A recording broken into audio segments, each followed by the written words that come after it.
about the game dedicated to a musical style that speaks to the alienated, acne-riddled 15-year-old boy who lives in all of our hearts. Here's our review of Guilty Gear Judgment.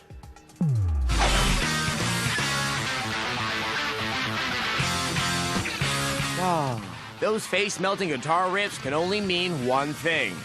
Guilty Gear. Let's rock! That's right. The fighting franchise a lot of gamers would consider the best in the biz is back.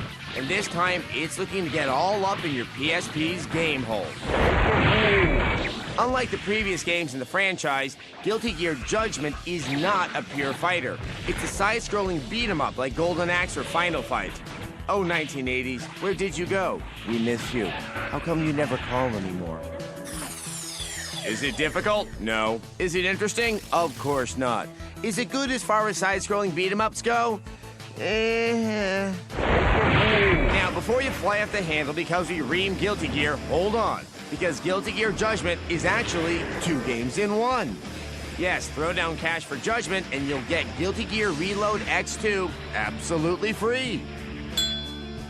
The classic fighter is finally available on the PSP, and it's still awesome. But we already knew that. So let's get back to the crappy side-scroller. Oh, did I ruin the surprise? As expected, the graphics have suffered on the jump to the PSP, and the perspective has been tweaked, which leads to some of the action being cut off.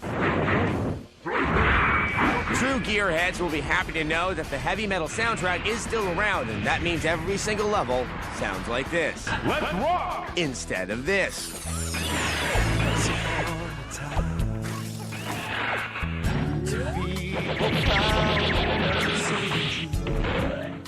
All right, that's enough of the public domain Bryan Adams sound-alike. Let's rock! So, let's sum it all up.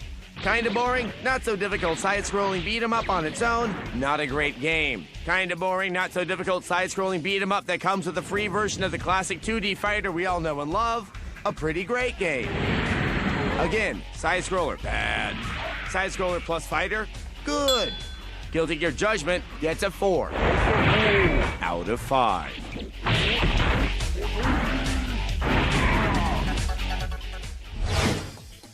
Rock will never die, but most hairband rock stars will eventually get sensible shag haircuts and tell boring stories about themselves on VH1. Or they did until VH1 became entirely populated by celeb reality. VH1, I am mad at you. You used to provide me with the very best and trashy washed-up rock stars. Now you're just a wall of breaking Bonaducci.